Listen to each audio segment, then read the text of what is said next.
So నేను ఆ connectivity maintain చేస్తూ వచ్చాను. ఊరికి వెళ్ళటం, రెగ్యులర్గా ఉండటం, ఏదో ఒక సర్వీస్ యాక్టివిటీస్ చేయటం, లేకపోతే ఇట్లాంటివి అన్ని కార్యక్రమాలు చేయటం అనేటువంటి అక్కడ ఉన్నాం కాబట్టే వచ్చింది. మిగతా విషయాల్లో నేను చెప్పినట్టు ఇప్పుడు కోవిడ్లో పనిచేసాం. సో పల్లెలకి ఏం కావాలి, టౌన్లకి ఏం కావాలి, పల్లెల్లో ఎలా ఉంటాయి అవసరాలు, ఇక్కడ ఎలా ఉంటాయి, సో వాళ్ళ అవసరాలు ఎలా ఉంటాయని తెలుసుకోగలగటం, ఇట్లాంటివి కూడా మనకి ఆ విషయ పరిజ్ఞానం. ముఖ్యంగా భారతదేశంలో గ్రామీణ వాతావరణంలో ఉండేటువంటి వాళ్ళు ప్రజలు ఎక్కువ, వ్యవసాయదారుల కుటుంబాల నుంచి వచ్చేటువంటి ప్రజలు ఎక్కువ, వ్యవసాయం ఆధారిత కుటుంబాలు.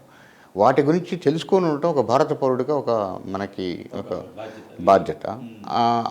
అక్కడి నుంచి పుట్టి పెరిగాం కాబట్టి అవన్నీ తెలిసి ఉండటం అనేటువంటి ఒక అదృష్టం. అంటే మీదేంటి సార్, మీది వ్యవసాయ కుటుంబమా, బాగా అంటే సంపన్న కుటుంబం ఎట్లా? మాది అత్యంత మధ్యతరగతి కూడా కాదు, లోయర్ మధ్యతరగతి కుటుంబం అనేది చెప్పాలి. ఎందుకు అంటే నేను చిన్నప్పుడు ఉన్నప్పుడు మా ఇల్లు పూరిల్లు, అంటే మనం రెల్లిగడ్డతో చేసినటువంటి ఇల్లు, అలాంటి ఇల్లే ఉండేది. సో మామూలు వ్యవసాయాల కుటుంబం, అదేదో కొద్దిగా పొలం పెట్టుకొని చేసేటువంటిది, కష్టపడి ఇంట్లో తల్లిదండ్రులు కష్టపడి పనిచేయటం, ఉన్నటువంటి పొలాల్లో. అది పెద్ద డెల్టా ఏరియా కాదు, నార్మల్గా ఒక పంట పండుతుంది, 2 పంటలు పండవు. మెట్టలో ఒక పంట వేరుశనగ లాంటివి పండుతాయి, మాగాణిలో వచ్చి వరి మాత్రమే పండుతుంది. రెండో పంట అప్పుడప్పుడు కొంత వేసుకోగలిగాడం, పత్తి లాంటివి అలాంటివి వేసేటువంటి పరిస్థితి. ఇప్పుడు మీరు అదే నెల్లూరు జిల్లాలో మనం ఈ కోస్తాలో ఉండేటువంటి తీర ప్రాంతాల్లో ఉండేటువంటి గ్రామాలకు వెళితే వాళ్ళు 3 పంటలు పండిస్తారు. మా వైపు మెట్ట ప్రాంతం ఒక పంటే పండిస్తారు, రెండో పంట కూడా. దాని తర్వాత చాలా రోజులకి సోమశల ప్రాజెక్ట్ రావడం, దాని నుంచి కొంత వాటర్ సప్లై. సో రెండో పంట అది కూడా వరి కాదు, వేరేది ఇంకొక పంట, అంటే తక్కువ నీళ్లు కావాల్సి వచ్చేట, వరికి ఎక్కువ నీళ్లు కావాలి, తక్కువ నీళ్ళు అవసరం అయ్యే పంటను పెట్టుకోవటం అనేటువంటిది కొంత ఉపయోగపడింది.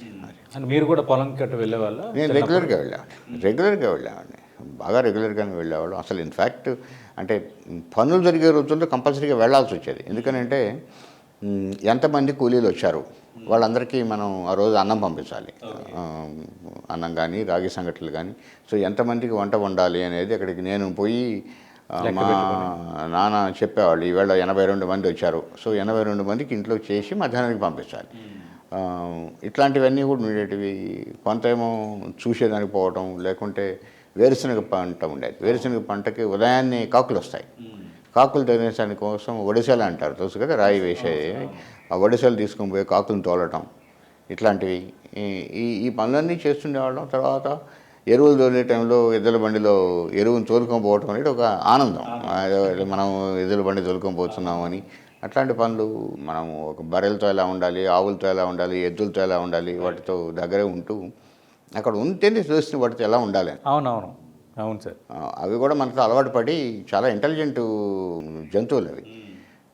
ఇప్పుడు మనం దగ్గరికి పోయినా ఒక ఎద్దు ఎలా ఉండాలి, పక్కన చిన్న పసివాడు ఉన్నాడు, వీటితో ఎలా ఉండాలి అనేటువంటిది వాటికి తెలుసు, జాగ్రత్తగా ఉంటాయి.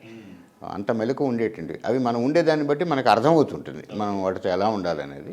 సో అది చిన్నప్పటి నుంచి పుట్టి పెరిగిన వాడికే తెలుస్తుంది. అట్లాంటివి పల్లెలో పుట్టిన వారికి వాళ్ళకి చాలా అదృష్టం. అంటే మరి అమ్మ ఎందుకు కోరుకున్నారు మీరు ఇంజనీర్ అవ్వాలి అని? అంటే ఆ కాలంలో ఇంజనీర్స్ చాలా తక్కువ ఉండేటువంటి వాళ్ళు. నేను చెప్పాను కదా, అప్పుడు ఆ కాలంలో మొత్తం ఆంధ్రప్రదేశ్లో తీసుకుంటే అప్పట్లో కంబైన్డ్ ఆంధ్రప్రదేశ్లో 5 కాలేజీలు ఉండేటివి, చాలా తక్కువ మంది ఉండేటువంటి వాళ్ళు. రెండోది మా కుటుంబంలోనే వెళ్ళి టౌన్లో ఉండేటువంటి ఒక ఫ్యామిలీ, మా ఫ్యామిలీలోంచి ఒకరు బిట్స్ పిల్లానేలో ఇంజనీర్ అయ్యారు. సో అది ఒక గొప్పగా చెప్పుకునేవాడు. అందుకని ఒక ఇంజనీర్ కావాలి అని చెప్పి ఒక కోరిక ఉండిపోయింది మా మదర్కి. సో చూసినటువంటి వాళ్ళు కొంతమంది ఇంజనీర్స్ ఉండటము, వాళ్ళు ఉండేటువంటి. సో ఆ రోజుల్లో ఉండేటువంటి కోరికల్లో అది గొప్ప కోరిక.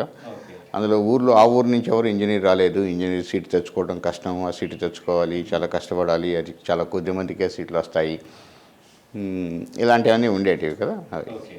అంటే మరి మీరు ఇంజనీర్ అయిన క్షణం కానీ, డిఆర్డిఓలో మొదటి ఉద్యోగంకి ఎంపికైన క్షణం కానీ మదర్ ఫీలింగ్ ఎలా ఉంది? ఇంజనీరింగ్ సీటు వచ్చిన రోజు చాలా ఆనందం పొందారు, చాలా ఆనందంగా ఉన్నారు కూడా. ఎందుకు అంటే నేను నెల్లూరు టౌన్లో ఉన్నాను ఆ రోజు. రిజల్ట్స్ వచ్చాయి, ఇంజనీరింగ్ ర్యాంక్స్ వచ్చాయి, మంచి ర్యాంక్ వచ్చింది. ఆ ర్యాంకు రాగానే నేను ఆ రోజు కమ్యూనికేషన్ లేదు కదా, ఫోన్స్ అవన్నీ లేవు.